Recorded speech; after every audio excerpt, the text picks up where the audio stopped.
चलिए, हमारा जो पहला चैप्टर है क्लास 7 में क्या है वो पादपों में पोषण। क्या है जी? पादपों में पोषण है। क्या है? पादपों में पोषण। तो देखिए यहां से अब हमको समझना है, गौर से समझो, सुनो और पढ़ते जाओ, समझते जाओ कैसे कैसे बताते हैं, क्या सब बताते हैं, इसमें क्या क्या बातें आती है ना, उस सब के बारे में। जो चीज कॉपी कलम खोल करके बैठिए, कॉपी कलम खोल करके बैठिए, जो मुख्य बातें आएगा तो उसको हम बोलेंगे नोट करने के लिए, तो सब नोट करते जाइएगा। बात समझ में आ रहा है सबको? कॉपी कलम सब खोलिए। अब आपको तो क्या करना है, किताब तो खोलना भी नहीं है, क्योंकि यहां तो स्पष्ट दिख रहा है ना सबको, सबको दिख रहा है। केवल कॉपी कलम खोल करके अपने पास रखो। बात समझ में आ रहा है? हाँ, पेन पैड निकाल लो और रखो अपने पास। और समझना है, पहले क्या देखना है हमको? पादपों में पोषण। क्या देखना है? पादपों में पोषण। क्या देखना है? पादपों में पोषण। तो देखिए पादपों में पोषण देखना है कि पोषण, पोषण का मतलब क्या होगा यहाँ? पादप का मतलब क्या होता है? जैसे पेड़ पौधा इत्यादि जितना जो आता है ना, वो क्या होता है? उसको पादप बोलते हैं। पेड़ पौधा इत्यादि को क्या बोलते हैं हम? पादप बोलते हैं। जैसे क्या होता है? मानवों में पोषण। और एक क्या हो गया? पादपों में पोषण या जीव जंतु में पोषण। तो जीव जंतु में जितना भी जीव जंतु आदमी सब आता है, सब आ जाता है, ठीक है। और पादप में पोषण की बात अगर आएगा तो क्या? पेड़ पौधा में पोषण, यानी उसको कैसे पोसाता है ना, उसके बारे में समझना है हमको, ठीक है। तो यहाँ क्या कह रहा है सो समझिए। कक्षा 6 में आप पढ़ चुके हैं कि सभी जीवों के लिए भोजन आवश्यक है। तो बात सही है कि नहीं है? भोजन किसके लिए आवश्यक है? तो सभी जीवों के लिए। क्या? चाहे पेड़ पौधा हो या जीव जंतु हो, सभी के लिए क्या है? पोषण जरूरी है। क्योंकि अगर भोजन नहीं मिलेगा, भोजन नहीं मिलेगा तो फिर क्या होगा? मर जाएगा। ए, ठीक है, क्या हो जाएगा? मर जाएगा, ठीक है। आप यह भी पढ़ चुके हैं कि कार्बोहाइड्रेट, प्रोटीन, वसा और विटामिन एवं खनिज भोजन के घटक है। बाबू अगर पूछेगा कि भोजन का घटक क्या है, तो कार्बोहाइड्रेट है, वसा है, प्रोटीन है, विटामिन है और खनिज भोजन है ना, ये सब क्या है? तो पहला क्वेश्चन क्या हो गया आपका? पहला क्वेश्चन क्या हो गया कि भोजन के घटक का नाम बतावे, कि भोजन के लिए घटक, मुख्य घटक कौन सब है? तो वसा, प्रोटीन, कार्बोहाइड्रेट, विटामिन, खनिज लवण, ठीक है। ये सब क्या है? भोजन के लिए घटक। मुख्य घटक कौन है? मतलब कहने का कि हम जो भोजन करते हैं ना, तो हम जो कुछ भी भोजन करते हैं, दाल चावल पापड़ दनौड़ी, जो कुछ भी खाते हैं हम लोग, तो उस चीज को क्यों खाते हैं? क्योंकि हमारे शरीर में कार्बोहाइड्रेट की मात्रा पूरा हो, हमारे शरीर में विटामिन की मात्रा पूरा हो, हमारे शरीर में वसा की मात्रा पूरा हो, हमारे शरीर में क्या विटामिन की मात्रा और प्रोटीन की मात्रा क्या हो? पूरा हो। बात समझ में आया? क्योंकि हमारा शरीर जो चाहता है क्या होना चाहिए? हमको कार्बोहाइड्रेट मिलना चाहिए, हमको विटामिन मिलना चाहिए, हमको प्रोटीन मिलना चाहिए, हमको वसा मिलना चाहिए। ये सब अगर नहीं मिलेगा ना बाबू, तो हमारा शरीर काम नहीं करेगा, दिक्कत हो जाएगी, ठीक है। इसलिए सारी चीजें, इसलिए हम लोग भोजन में सारा चीज क्यों खाते हैं? एक ही चीज खाते हैं भोजन में? नहीं, क्योंकि एक चीज में तो सारा चीज मिलेगा नहीं, एक चीज में तो सारा चीज मिलेगा नहीं। इसलिए रोटी भी खाना पड़ता है, दाल भी खाना पड़ता है, चावल भी खाना पड़ता है, कई प्रकार के फल फल है ना, इत्यादि सब्जियां सब खाना पड़ता है, ताकि सारा चीज सब खाएंगे ना, तो सारा चीज का हमें क्या होगा? बॉडी के लिए जो आवश्यकता है सारी चीजें मिलता रहेगा। बात समझ में आ गया? तो पूछेगा भोजन का मुख्य घटक क्या है? भोजन हम क्यों करते हैं? क्योंकि हमें उससे कार्बोहाइड्रेट मिलता है, हमको विटामिन मिलता है, हमको प्रोटीन मिलता है, हमको वसा मिलता है। समझ में आया? इतना जवाब दे सकता है, कोई दिक्कत तो नहीं है। अब देखो भोजन के ये घटक हमारे शरीर के लिए अति आवश्यक है। भोजन का ये घटक हमारे शरीर के लिए ये घटक मतलब कौन घटक? कार्बोहाइड्रेट, विटामिन, प्रोटीन, वसा तथा इन्हें पोषण कहते हैं। इसको क्या कहते हैं? इसे क्या कहते हैं? पोषक कहते हैं। जो हमारे शरीर के लिए अति आवश्यक है उसे हम क्या कहेंगे? पोषक। क्योंकि उसी से तो हम पोसा करके बड़ा हो रहे हैं ना भाई। पहले जो तुम था तो इतना बड़ा जन्म लिया था, इतना ही बड़ा जन्म लिया होगा, ठीक है, ठीक है। हाँ, इतना बड़ा होगा, ठीक है। 2.5 केजी का, 3 केजी का, 3.5 केजी का, यही ना होगा, ठीक है।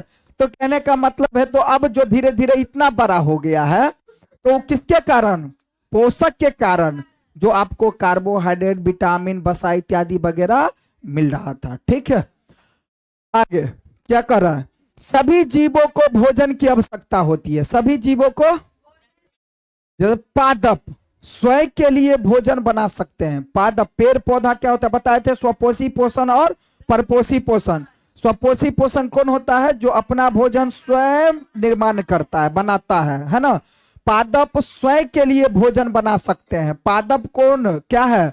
खुद के लिए भोजन बना सकता है ना।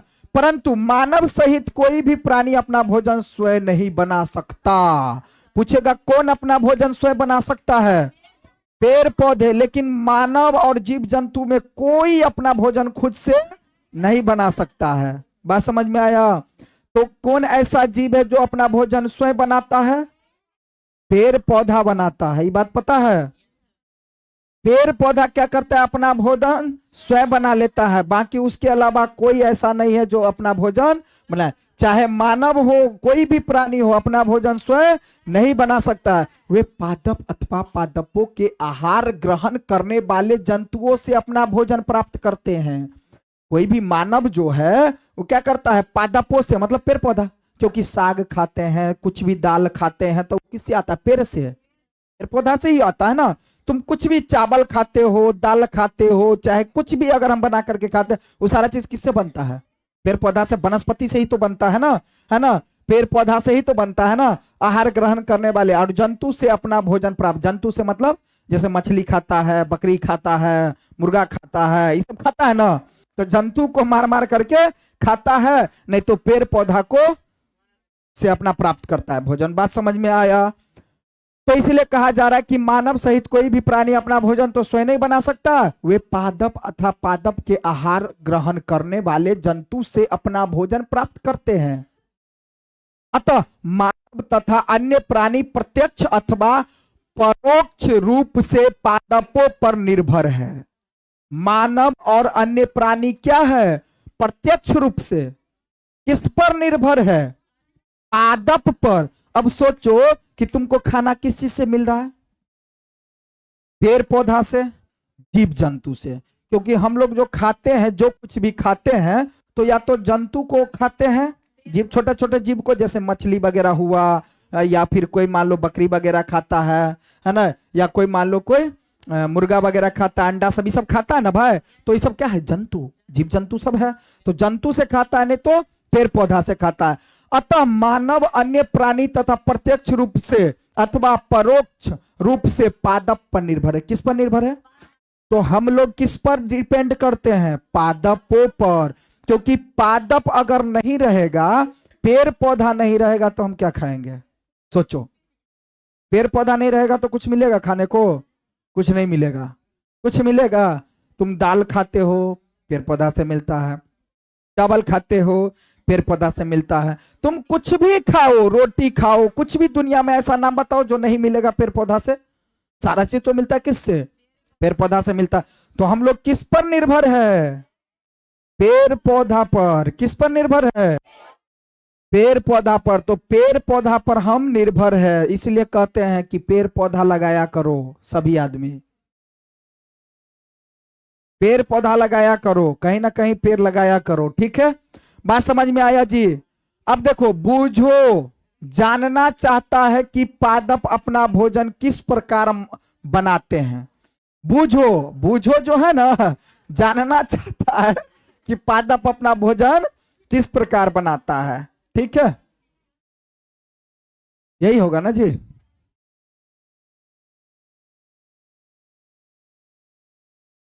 इधर हो गया ना। अब देखिए, पादप में भोजन की विधि, पोषण की विधि, पोषण जो होता है ना पादप में, तो पोषण में जो क्या सॉरी, पादप में जो पोषण की विधि होती है वो क्या होता है उसके बारे में समझना। केवल पादप ही ऐसे जीव है, केवल पादप ही ऐसे जीव है जो जल, कार्बन डाइऑक्साइड एवं खनिज की सहायता से अपना भोजन बना सकता है। ए बाबू, अब आपको पूछ लेगा कि पेड़ पौधा जो है किस चीज से अपना भोजन बनाता है, पेड़ पौधा किस चीज से अपना भोजन बनाता है, तो उसमें क्या करना होगा कि जल लेता है नीचे से, क्या लेता है, जल लेता है, कार्बन डाइऑक्साइड लेता है, और खनिज लवण की सहायता से, और पेड़ पौधे के पत्ती में पाया जाता है क्लोरोफिल। पढ़ाए थे ये सब। पेड़ पौधा जो खाना बनाता है वो किस पर, पत्ती पर बनाता है। क्यों, क्योंकि पत्ती के अंदर क्या होता है, क्लोरोफिल पाया जाता है। क्या पाया जाता है, अभी पूछेंगे, तो पूछेंगे पादप जो है अपना भोजन किसकी सहायता से बनाता है, जल, कार्बन डाइऑक्साइड, और किससे, खनिज लवण, ठीक है, और पत्ती के अंदर क्या होता है, क्लोरोफिल, उसकी सहायता से क्या करता है, भोजन बनाता है। क्या बनाता है, बात समझ में आया, बात समझ में आया। ये सभी, ये सभी पदार्थ उनके परिवेश में उपलब्ध होता है। मतलब ये सब कौन कौन पदार्थ, जल, कार्बन डाइऑक्साइड, खनिज की सहायता से अपना भोजन बनाता है, ये सभी पदार्थ परिवेश में उपलब्ध होते हैं। पोषक पदार्थ सजीवों के शारीरिक संरचना, पोषक पदार्थ सजीवों के सजीवों की शारीरिक संरचना, वृद्धि तथा क्षतिग्रस्त भागों के रखाव के लिए समर्थन बनाते हैं। मतलब अगर पोषक पदार्थ जो है सजीवों के शरीर की संरचना में वृद्धि करता है, संरचना बनाता है, आकार बनाता है, बढ़ाता है, ये सब करता है ना जी, है ना, तथा क्षतिग्रस्त भागों के रख रखाव के लिए समर्थन बनाते हैं, तथा अलग अलग जैव यानी विभिन्न जैव प्रक्रमों के लिए आवश्यक ऊर्जा भी प्रदान करते हैं। अलग अलग जो जैव प्रक्रम होता है उसके लिए क्या करता है, ऊर्जा भी प्रदान करता है। ऊर्जा भी क्या करता है, कौन, पोषक तत्व जो होता है, ठीक है। सजीवों द्वारा भोजन ग्रहण करने एवं उसके उपयोग की विधि को पोषण कहते हैं। क्या, सजीवों के द्वारा भोजन ग्रहण करने और उसके उपयोग की विधि को ही हम क्या कहते हैं, पोषण। पूछेगा पोषण किसको कहते हैं, तो सजीवों के द्वारा जो भोजन ग्रहण करता है और उसके उपयोग की जो विधि होती है उसको हम क्या बोलते हैं, पोषण। तो पोषण किसे कहते, समझ में आया कि हम लोग जो भोजन करते हैं, करने का जो विधि होता है उसको हम पोषण कहते हैं। उसको क्या कहते हैं हम, सजीवों द्वारा भोजन, है ना, हो गया ना, पोषण कहते हैं। पोषण की वह विधि जिसमें जीव अपना भोजन स्वयं संश्लेषित करता है तो उसको हम स्वपोषण कहते हैं। पोषण, बात समझ में आया कि जब हम भोजन ग्रहण करते हैं, जिस विधि से जब हम भोजन ग्रहण करते हैं और उसका उपयोग करते हैं तो इसको हम क्या कहते हैं, पोषण। क्या कहते हैं, अब पोषण में एक कंडीशन आ गया कि जो जीव, क्या, जो जीव अपना, देखो क्या कर रहा है, सजीव द्वारा भोजन ग्रहण करने एवं उसके उपयोग की विधि को तो पोषण कहते हैं। और पोषण की वह विधि, पोषण की वैसी विधि जिसमें जीव अपना भोजन स्वयं संश्लेषित करता है। संश्लेषित मतलब खुद बनाता है। जब जो जीव अपना भोजन खुद स्वयं संश्लेषित करता है, जिसमें जीव अपना भोजन स्वयं संश्लेषित करता है, तो उसको बोलते हैं स्वपोषण। क्या बोलते हैं उसको, तो पूछेगा स्वपोषण किसको बोलते हैं, तो जिसमें जीव अपना भोजन स्वयं संश्लेषित करता है तो उसको स्वपोषण कहते हैं। क्या कहते हैं जी, समझ में आ रहा है, स्वपोषण किसको कहते हैं, जिसमें जीव अपना भोजन स्वयं संश्लेषित करता है तो उसको हम स्वपोषण कहते हैं। कोई दिक्कत, स्वपोषण कहते हैं, ठीक है। अतः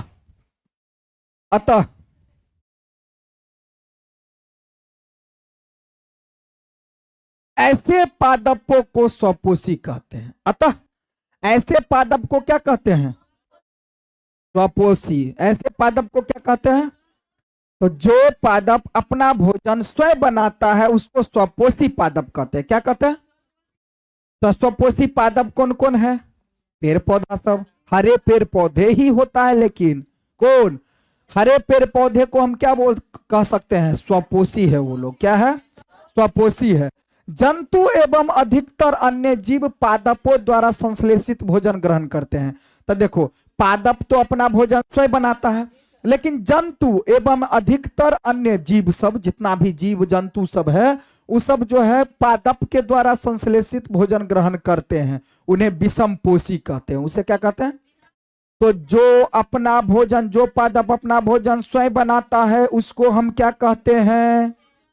उसको हम क्या कहते हैं? स्वपोषी। क्या बोलते हैं? और जो जीव जंतु, अन्य जीव जंतु इत्यादि वगैरह सब जो क्या करता है? पादप के द्वारा भोजन संश्लेषित करता है, ग्रहण करता है। किसके द्वारा? पादपों की सहारा से भोजन ग्रहण करता है, संश्लेषित करता है, तो उसको हम क्या कहते हैं? विषमपोषी। बात समझ में आया? उसको हम क्या कहते हैं? पहेली जानना चाहती है, पहेली जानना चाहती है कि पादप की तरह हमारा शरीर भी कार्बन डाइऑक्साइड, जल एवं खनिज से अपना भोजन स्वयं क्यों नहीं बना सकते भाई? मतलब ये जो है सो जानने की बात है कि आखिर बात है ना। सोचो क्यों ऐसा बात आया? पृथ्वी पर जितना भी जीव जंतु इत्यादि वगैरह है, भगवानों ने जो कुछ भी बनाया है, सबसे बढ़िया क्या बनाया है? इंसान। सबसे बढ़िया क्या बनाया है? और सबसे ज्यादा होशियार किसको बनाया गया है? इंसान को। सबसे ज्यादा बुद्धि किसको है? इंसान को। इंसान से बड़ा किसी को बुद्धि नहीं है। बात समझ में आ रहा है? लेकिन फिर भी सोचो, सोचने वाली बात है कि इंसान अपना भोजन नहीं बना सकता है ना? अजीब बात है ना? इंसान ही अपना जो है भोजन स्वयं नहीं बनाता है, किसी न किसी चीज को मार करके, उससे लेकर के, लपट करके, झपट करके खाता है ना? डिपेंड है किस पर? पादपों पर। किस पर? पादपों पर। तो यही ऐसा क्यों जानना चाहते हैं ना भाई, है ना? क्योंकि देखो, अब सोचो, क्योंकि पादप की तरह हमारा शरीर भी कार्बन डाइऑक्साइड, जल एवं खनिज से अपना भोजन स्वयं क्यों नहीं बना पाता है? तो समझना है। देखो, अब हम पूछ सकते हैं कि पादपों की खाद्य फैक्ट्रियां कहां स्थित है भाई? पादप की जो खाद्य फैक्ट्रियां है, खाद्य वगैरह, है ना, वो पादप की जो खाद्य फैक्ट्रियां कहां स्थित है? क्या भोजन पादप के सभी भागों में निर्मित होता है? भोजन पादप पेड़ पौधा के सब भाग में बनता है? नहीं, अभी हम बताए हैं सब भाग। टाइट होकर के बैठिए सब, सिस्टम से मसवान नहीं रहना है, ठीक है? हाँ, देखिए फैक्ट्रिया कहां स्थित है? क्या भोजन पादप के सभी भागों में निर्मित होता है? पेड़ पौधा के सब भाग में होता है भोजन बनता है क्या? नहीं। अथवा केवल कुछ विशेष भाग में? पादप अपने परिवेश से कच्ची सामग्री किस प्रकार प्राप्त करता है? पादप जो है पादप जो है अपने परिवेश से कच्ची सामग्री किस प्रकार प्राप्त करते हैं? खाद्य फैक्ट्रिया तक उनका स्थानांतरण किस प्रकार होता है भाई? खाद्य की जो फैक्ट्री है उसके अंदर, तो ये जो भोजन के लिए जो कच्ची सामग्री सब, जैसे जल लिया, खनिज लवण लिया, ये सब लिया ना भाई, और क्या लिया? जल लिया, खनिज लवण लिया, है ना, और क्या लिया? कार्बन डाइऑक्साइड लिया। उस सब स्थानांतरण किस प्रकार होता है? अब समझेंगे, है ना? 1.2 में प्रकाश संश्लेषण। पादप में खाद्य संश्लेषण का प्रक्रम समझते हैं बाबू। देखो ध्यान दो, पत्तियां पादप की खाद्य फैक्ट्रियां हैं। क्या अभी बताए थे हम? क्या बताए थे? कि भोजन कहां बनाता है पेड़ पौधा? पत्ते पर। तो क्या करा? पत्तियां पादप की खाद्य फैक्ट्रियां हैं, अतः सभी कच्चे पदार्थ पत्ती तक पहुंचने चाहिए। कहां तक पहुंचने चाहिए? पेड़ पौधा जो जल लेता है, पेड़ पौधा जो नीचे से खनिज लवण लेता है, पेड़ पौधा जो कार्बन डाइऑक्साइड लेता है, सब कहां पहुंचना चाहिए? पत्तियों तक पहुंचना चाहिए। कहां पहुंचना चाहिए? तभी भोजन बन पाएगा बाबू। तो पदार्थ पत्तियों तक पहुंचने चाहिए। कौन पदार्थ? जो सभी कच्ची पदार्थ लिया जा रहा है। और देखो, मृदा में उपस्थित जल एवं खनिज जड़ मूल द्वारा अवशोषित किए जाते हैं। मतलब क्या कह रहा है? अभी ऑब्जेक्टिव में क्वेश्चन पूछ लेगा। मृदा में, मृदा मतलब मिट्टी, जैसे पेड़ होता है ना जी, तो फिर मृदा में उपस्थित जल एवं खनिज लवण जो होता है, मिट्टी में होता है ना। पानी कहाँ है? जमीन में है या तो ऊपर जो चला जाता है, ठीक है। तो जब नीचे जो पानी है पूरा, तो नीचे पानी है, तो पानी जो है सो कैसे आता है पेड़ के पास, पेड़ के शरीर में? चल वो सब बताएंगे आगे चल करके धीरे धीरे, ठीक है। वो क्या होता है, बूंदे बूंदे उसका जो उत्तक होता है ना, उस सब उत्तक की सहारा से क्या होता है ऊपर। अपने पूरे जीवन काल में पता है, पेड़ पौधा अपने पूरे जीवन काल में, कोई अगर पेड़, जैसे मान लो कि छोटा सा पेड़ है और 5 केजी का है, चाहे 10 केजी का पेड़ है, या 100 कुंटल का, 100 किलो का पेड़ है, तो जब तक वो जिंदा रहेगा ना, उससे अपने 100 गुना पानी ऊपर फेंकता है। कितना पानी ऊपर फेंकता है? और ये सब कितना कैसे कैसे होता है, सो सब पीछे बताए भी थे, है ना। तो पदार्थ पत्ती तक पहुंचने चाहिए। मृदा में उपस्थित जल एवं खनिज जल मूल द्वारा अवशोषित करता है। किसके द्वारा? मूल रोम के द्वारा। पानी कैसे लेता है ऊपर? मूल रोम के द्वारा। किसके द्वारा? ऑब्जेक्टिव में पूछेगा, नीचे से खनिज लवण और पानी पे पादप जो है कैसे लेता है? मूल रोम के द्वारा। किसके द्वारा? जड़ के द्वारा, है ना। मूल रोम किसको बोलते हैं? जड़ के द्वारा, ठीक है, अवशोषित किया। बूझो जानना चाहता है कि जड़ द्वारा अवशोषित जल एवं खनिज लवण पत्ती तक किस प्रकार पहुंचता है भाई। अब जड़ जो है कहां है? पेड़ के नीचे। जड़ कहां है? जड़ कहां है जी? पेड़ के नीचे। अब समझो, जब जड़ पेड़ के नीचे है, ठीक है,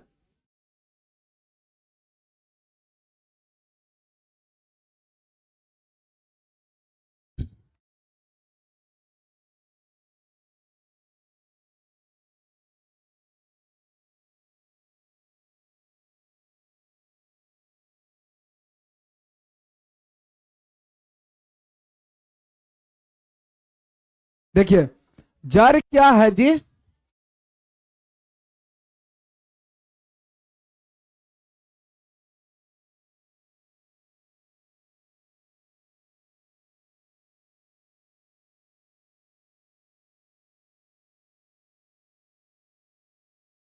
देखिए, ध्यान दीजिए, ध्यान दो, ध्यान दो। देखो क्या कह रहा है बात कि, है ना, बात जो क्या कह रहा है, बात कहा जा रहा है कि बूझो, तो बूझो जानना चाहता है कि जड़ द्वारा अवशोषित जल एवं खनिज पत्ती तक किस प्रकार पहुंचता है। तो सब जो पेड़ पौधा जो होता है, पेड़, जड़ कहाँ होता है? नीचे। अब दिमाग लगाओ कि जब जड़ होता है नीचे, अब पानी लेता है कहां से? नीचे से, जड़ के द्वारा। जड़ जो होता है पेड़ का, उसके द्वारा। लेकिन जब तक पत्ती तक पानी नहीं पहुंचेगा तब तक खाना नहीं बनेगा। तो अब सोचो, जड़ से पानी पत्ती तक कैसे जाता है? जड़ से पानी पत्ती तक कैसे जाता है? क्योंकि पहले कहा है पानी कहां पहुंचना चाहिए? पत्ती तक पानी पहुंचना चाहिए। कहां पहुंचना चाहिए? पत्ती तक पहुंचना चाहिए। पानी कहां पहुंचना चाहिए? पत्ती तक। अगर पत्ती तक पानी नहीं पहुंचेगा तो फिर भोजन नहीं बनेगा। बात समझ में आ रहा है? अब देखिए, अब समझते हैं यहां कि जाते हैं तब तने के माध्यम से, जाते हैं तथा, देखो, जाते हैं तथा तने के माध्यम से पत्ती तक पहुंचाए जाते हैं। पत्ती की सतह पर उपस्थित सूक्ष्म रंध्रों द्वारा। किसके द्वारा? जो जाते हैं, पत्ती की सतह पर उपस्थित सूक्ष्म रंध्र होता है। पत्ती में क्या होता है? रंध्र, छोटा छोटा रंध्र पाया जाता है जो दिखेगा नहीं, ठीक है, एकदम छोटा छोटा रंध्र पाया जाता है, वैसे नहीं दिखता है वो, ठीक है, द्वारा वायु में उपस्थित कार्बन डाइऑक्साइड प्रवेश करती है। क्या होता है? प्रवेश करती है, ठीक है।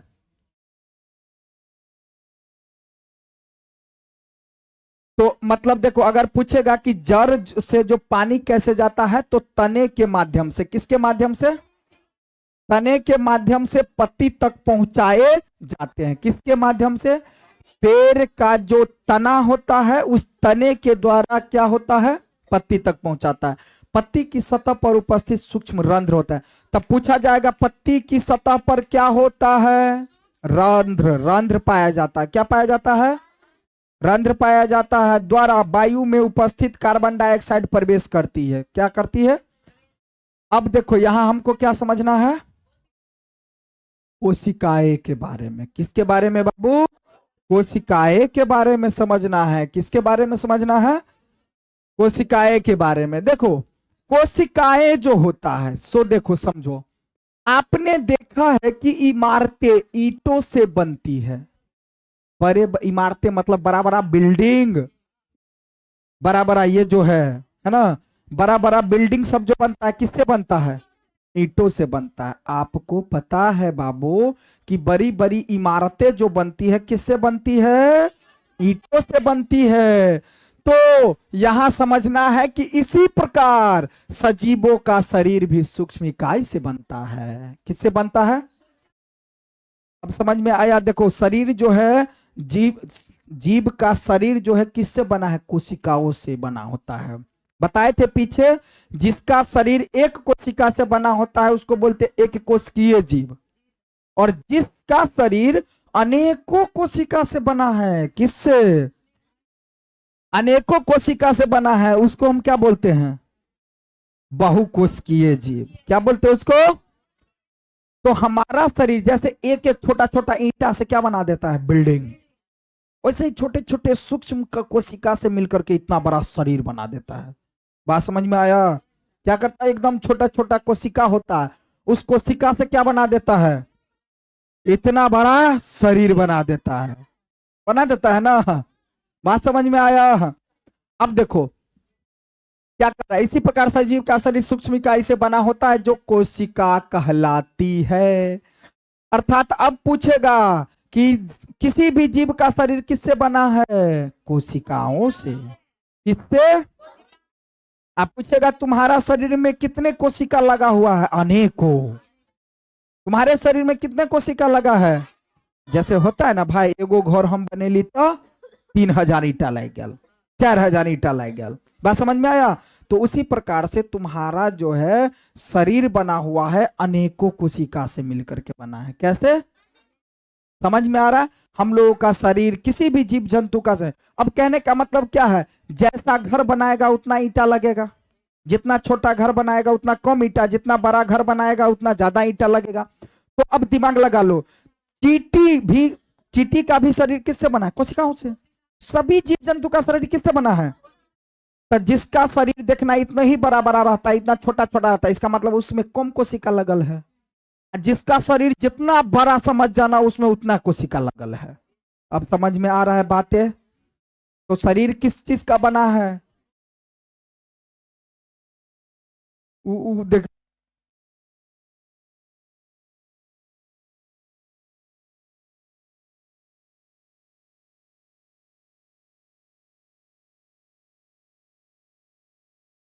बना है। हमारा शरीर किस चीज से बना है? कोशिका से बना है। समझ में आ रहा है बाबू? अब देखो, कोशिकाओं का सूक्ष्मदर्शी द्वारा देखा जा सकता है। कोशिकाओं को किसके द्वारा देख सकते हैं? सूक्ष्मदर्शी क्या है? मशीन है, यंत्र है, माइक्रोस्कोप है, जिसकी सहायता से हम देख सकते हैं। जैसे पीछे भी पढ़ाए थे सारी चीजें, ठीक है। तो यहाँ पर क्या है? सूक्ष्मदर्शी द्वारा देखा जा सकता है।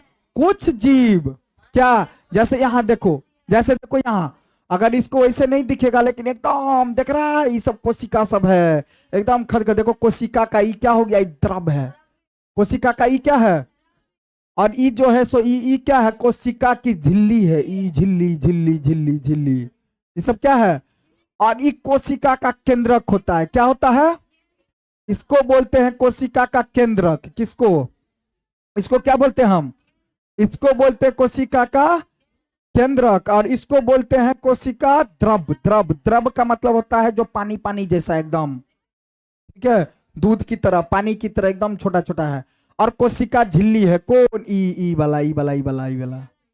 ठीक है, समझ में आया क्या है, बात समझ में आ रहा है यहाँ ना जी, कि कोई दिक्कत भी है आप पूछेंगे तो होगा ना। ये किसका चित्र है, कोशिका का आरेख। अब कोशिका तो इतना बड़ा इसमें ना दिखा तुमको, जिसमें कोशिका में कोशिका झिल्ली होता है। अब पूछेगा कोशिका में क्या सब होता है, फिलहाल समझ जाना। तो केंद्रक होता है, कोशिका में क्या होता है, केंद्रक होता है, कोशिका द्रव होता है, और कोशिका झिल्ली होता है। वो खाने वाला झिल्ली नहीं होता है, हलवाई सब जो बना रहा है, मंडल सब जो बनाता है, ठीक है, वो झिल्ली बॉम्ब बना, ठीक है, वो वाला झिल्ली नहीं है। समझ में आ रहा है बाबू, चले आगे। अब देखो यह रंध्र द्वार कोशिकाओं द्वारा घिरे होते हैं। यह रंध्र द्वार कोशिकाओं द्वारा घिरे होते हैं, और ऐसे छिद्रों को, एक मिनट एक मिनट एक मिनट एक मिनट एक मिनट, ये समझाना था ना जी। कुछ जीव मात्र एक कोशिका के बने होते हैं, जैसे बताए थे, और कोशिका एक पतली बाह्य संरचना द्वारा घिरी होती है, जिसे कोशिका झिल्ली कहते हैं। इसमें केंद्र में स्थित एक सुस्पष्ट संरचना भी होती है, जो केंद्रक कहलाती है। क्या कहलाती है, यानी इसमें जो केंद्र में स्थित एक सुस्पष्ट, क्या सुस्पष्ट क्या होता है, संरचना होती है, जिसको हम केंद्रक कहते हैं।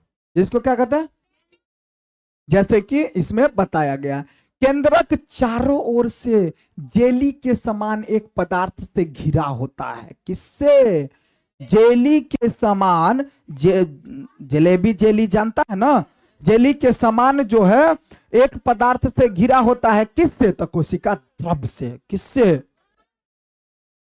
केंद्रक किससे घिरा होता है, एकदम कोशिका द्रव से घिरा होता है। ठीक है, अब देखिए, यह रंध्र द्वारा कोशिका द्वारा घिरे होते हैं, ऐसे छिद्रों को रंध्र कहते हैं। ऐसे छिद्रों को क्या कहते हैं, छोटे छोटे छिद्र जो होता है उसको हम क्या बोलते हैं, हम रंध्र कहते हैं। क्या कहते हैं, रंध्र कहते हैं। बात समझ में आ रहा है। अब देखिए, जल एवं खनिज वाहिकाएं द्वारा पत्तियों तक पहुंचाए जाते हैं। जल एवं खनिज वाहिकाओं द्वारा पत्तियों तक पहुंचाते हैं। किसके द्वारा, है ना, पहुंचाए जाते हैं। ये वाहिकाएं नली के समान होती है। किसके समान होती है, तब ना ई नली से उस नली तक चला जाता है। बात समझ में आ रहा है ना। जैसे हम लोग खाना भोजन इत्यादि वगैरह खाते हैं मुंह में, तो हमारे किस में चला जाता है, पेट में, तो उसमें भी नली लगल है। उसमें क्या है, हाँ हाँ, वो सब पढ़ाएंगे, आगे पढ़ाएंगे, आगे का जो चैप्टर है उसे पढ़ाएंगे। ठीक है, अब देखिए वो सब पढ़ाएंगे, सारी चीजें पढ़ाएंगे, घबरा। ठीक है, तो जल एवं खनिज समझ में आया। तो ये वाहिकाएं नली के समान होती है। किसके समान होती है, वाहिकाएं सब जो आगे देखना, जैसे जाइलम फ्लोयम, इस सब का काम रहता है। जाइलम तंतु वाहिकाएं, वाहिनिकाएं, ये सब होता है। ठीक है, अब देखिए नली के समान होती है, तथा जड़ तना शाखाओं एवं पत्तियों तक फैली होती है। कहां तक फैला होता है, नली, जो नली वाहिकाएं होता है वो कहां तक फैला होता है, जड़ तना शाखा सब जानता है ना, और पत्ती तक पूरा फैलल रहता है, तब ना जाता है। बात समझ में आया, फैली होती है। पोषकों को पत्तियों तक पहुंचाने के लिए ये वाहिकाएं एक सतत मार्ग बनाती है। क्या बनाती है, मतलब कहने का ये हुआ कि पोषकों को पत्तियों तक पहुंचाने के लिए ये एक वाहिका एक सतत मार्ग, मार्ग मतलब रास्ता, मार्ग मीन्स क्या होता है, तो ये जो पोषक को पहुंचा, पोषक मतलब क्या, वो जो पदार्थ सब होता है उस पदार्थ सबको पहुंचाने के लिए, पत्तियों तक पहुंचाने के लिए वाहिकाएं एक सतत मार्ग बनाती है। वाहिकाएं क्या करती है, सतत मार्ग बनाती है। पादपों में पदार्थों के परिवहन के विषय में आप अध्ययन 7 में पढ़े, अध्याय 7 में पढ़ेंगे। कहाँ पढ़ेंगे उसके बारे में, परिवहन के विषय में। परिवहन समझना है, परिवहन का मतलब क्या होता है, एक जगह से दूसरे जगह ले जाना, आज दूसरे जगह से फिर तीसरे जगह, इस तरह से उधर उधर जाना। जैसे परिवहन, जैसे देखना बस में लिखा रहता है फल्ला परिवहन, है ना, संतोष परिवहन, है ना, क्या निराला परिवहन। तो परिवहन का मतलब क्या होता है, परिवहन वैसा चीज होता है जो एक जगह से उठाया दूसरे जगह पहुंचाया। तो बस का काम क्या रहता है, एक जगह से क्या करता है, आदमी को भर लेता है और दूसरे जगह ले जाकर के उसको छोड़ देता है। समझ में आया। तो परिवहन हम उसको आगे देखेंगे, आगे चैप्टर में। अब पहेली जानना चाहती है कि पत्तियों में ऐसे क्या विशेषता है कि वे खाद्य पदार्थों का संश्लेषण कर सकती है परंतु पादप के दूसरे भाग नहीं। पादप के दूसरे भाग मतलब अब ये जानना चाहती है ये कि ऐसा क्या है भाई, ऐसा क्या बात है कि भोजन पत्तिये पर बनता है दूसरे भाग पर नहीं। ऐसा क्या बात है पत्ती में कि जल, खनिज लवण और इत्यादि कार्बन डाइऑक्साइड लेकर के पत्तिये पर भोजन बनाता है दूसरे जगह नहीं। ऐसा क्या है जानना चाहती है कौन, पहेली। ठीक है। अब देखो पत्तियों में एक हरा वर्णक होता है। क्या होता है, पत्तियों में क्या होता है, एक हरा वर्णक होता है जिसे क्लोरोफिल कहते हैं। हरा वर्णक को क्या बोलते हैं हम, हरा वर्णक को क्या बोलते हैं हम, हरा वर्णक को क्या बोलते हैं हम। बात समझ में आया। तो पत्ती में, हाँ, पत्ती में जो क्लोरोफिल होता है ना बाबू, हरा वर्णक होता है, एकदम वर्णक जो होता है उसमें देखना, तो उसमें वर्णक पाया जाता है, उस वर्णक को हम क्लोरोफिल कहते हैं। और उस क्लोरोफिल के कारण ही क्या बनता है, वहां खाना बनता है, भोजन बनता है। कहते हैं भोजन बनता है, क्या बनता है, भोजन बन, है ना, उसे क्लोरोफिल कहते हैं। क्लोरोफिल सूर्य के प्रकाश, सौर्य प्रकाश, सूर्य के प्रकाश का मतलब क्या, सौर्य प्रकाश। सूर्य के प्रकाश का मतलब क्या हुआ, सूर्य के प्रकाश की ऊर्जा का संग्रहण करने में पत्ती की सहायता करता है। क्या मतलब, ऊर्जा का संग्रहण करने में पत्ती की सहायता कौन करता है, सूर्य का प्रकाश। सूर्य का प्रकाश नहीं रहेगा तो भोजन खाना बना पाएगा पेड़ पौधा, पादप जो है भोजन नहीं बना पाएगा जब तक सूर्य का प्रकाश नहीं होता। इसलिए कहा जाता है कि पेड़ पौधा रात में भोजन नहीं बना पाता है क्योंकि सूर्य के प्रकाश उसको नहीं मिल पाता है। बात समझ में आ रहा है ना जी। इस ऊर्जा का उपयोग जल एवं कार्बन डाइऑक्साइड के खाद्य संश्लेषण में होता है। किस में होता है, इस ऊर्जा का उपयोग जल एवं कार्बन डाइऑक्साइड से खाद्य संश्लेषण में होता है। क्योंकि खाद्य संश्लेषण सूर्य, कार्बन डाइऑक्साइड, है ना, प्लस जल, सूर्य का प्रकाश, क्लोरोफिल, है ना, कार्बोहाइड्रेट प्लस ऑक्सीजन, प्रकाश की उपस्थिति में होता है। इसलिए इसे हम प्रकाश संश्लेषण कहते हैं।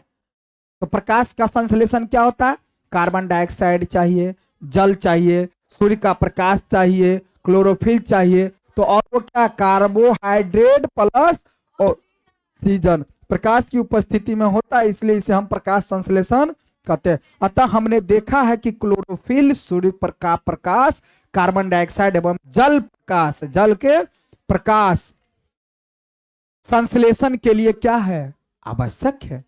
तो अब पूछेगा कि प्रकाश संश्लेषण के लिए क्या आवश्यक है, तो जल आवश्यक है, कार्बन डाइऑक्साइड आवश्यक है, और सूर्य का प्रकाश आवश्यक है, और क्या, क्लोरोफिल आवश्यक है, और खनिज लवण आवश्यक है। तो प्रकाश संश्लेषण के लिए पूछा जाएगा आपसे कि क्या सब आवश्यक है प्रकाश संश्लेषण के लिए, तो क्या सब बताएगा, जल, खनिज लवण, सूर्य का प्रकाश, क्लोरोफिल, कार्बन डाइऑक्साइड, अगर इस सब चीजें रहेगा तभी जाकर के क्या होगा, प्रकाश संश्लेषण कर पाता है। बात समझ में आया? ठीक है। इस पृथ्वी पर यह एक अद्वितीय प्रक्रम है। इस पृथ्वी पर क्या है, एक अद्वितीय प्रक्रम है। ठीक है। पत्तियों द्वारा सौर ऊर्जा संग्रहित की जाती है। किसके द्वारा? पत्तियों द्वारा सौर ऊर्जा संग्रहित होता है। पत्ती में सौर ऊर्जा क्या होता है? सूर्य का प्रकाश किस में? पत्ती में संग्रहित होता है, मतलब जाता है। ठीक है, की जाती है तथा पादप में खाद के रूप में संचित हो जाता है। खाद के रूप में उसमें क्या हो जाता है? संचित हो जाती है। अतः सभी जीवों के लिए सूर्य ऊर्जा का चरम स्रोत है। अगर पूछेगा कि सभी जीवों के लिए सबसे उत्तम स्रोत, ऊर्जा का सबसे उत्तम स्रोत क्या है? सूर्य का प्रकाश। जैसे तुम लोग देखता होगा कि महिला लोग क्या करती है कि छोटे छोटे बच्चे को, उसको जो है सो धूप के समय में जब होता है ना, जैसे अभी भी ठंडी आया तो उसको तेल से मालिश वगैरह करके और उसको धूप में रख दिया जाता है ताकि उसको क्या मिले? सूर्य का प्रकाश शरीर पर मिले, तो लंगड़ा लूल्हा टेंगरा ना बने। बात समझ में आ रहा है? ताकि लंगड़ा लूल्हा टेंगरा ना बने। बात समझ में आ रहा है ना? नहीं तो क्या हो जाएगा उसको? रैकिट्स बीमारी। रैकिट्स क्या हो जाएगा? विटामिन डी की कमी से क्या हो जाता है? रैकिट्स नामक रोग हो जाता है, जिससे लंगड़ा लूल्हा टेंगरा बन जाता है। हाथ ऐसे, पैर ऐसे, है ना, वो सब हो जाता है। बात समझ में आ रहा है? ठीक है ना? किसकी कमी से रैकिट्स रोग हो जाता है? विटामिन डी की कमी से। और विटामिन डी किसमें मिलता है? सूर्य के प्रकाश में। तो 2 क्वेश्चन 3 क्वेश्चन यहां से बन रहा है। सभी जीवों के लिए ऊर्जा का मेन स्रोत क्या है? मुख्य स्रोत विटामिन डी, सूर्य का प्रकाश। क्या है? सूर्य का प्रकाश। और सूर्य के प्रकाश में क्या मिलता है? Vitamin D. क्या मिलता है? समझ में आया? चले आगे। क्या आप कल्पना कर सकते हैं? क्या आप कल्पना मतलब सोच सकते हैं, सपना देख सकते हैं? किसका? किसका? कि प्रकाश संश्लेषण नहीं होगा। प्रकाश संश्लेषण तो क्या होगा? प्रकाश संश्लेषण अगर नहीं हो तो कल्पना करो कि बाबू प्रकाश में संश्लेषण नहीं होगा तो पेड़ पौधा मर जाएगा। अब पेड़ पौधा मर जाएगा तो तुम जिंदा रहेगा, क्योंकि तुम भी तो पेड़ पौधा पर जीवित है ना जी। क्या है, हम लोग किस पर जीवित है? पेड़ पौधा पर। तो सोचो ए बबुआ, प्रकाश संश्लेषण होना अति आवश्यक है, क्योंकि प्रकाश संश्लेषण नहीं हुई है तो पेड़ पौधा मर जाई हैं। आ पेड़ पौधा मर जाई है तो हम लोग भी, ठीक है, बात समझ में आ रहा है ना जी?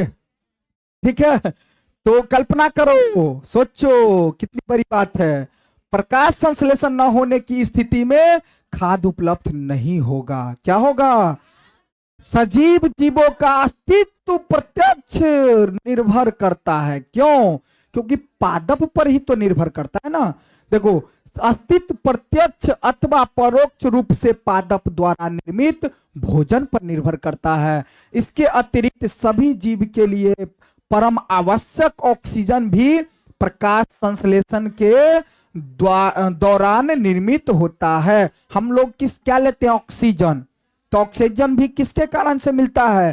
पेड़ पौधे के कारण से। तब वो प्रकाश संश्लेषण कर पाता है। जब प्रकाश संश्लेषण करता है तभी तो वो जीवित रहेगा। हमको क्या देगा? ऑक्सीजन। और ऑक्सीजन अगर नहीं देगा तो हम लोग क्या हो जाएंगे? पार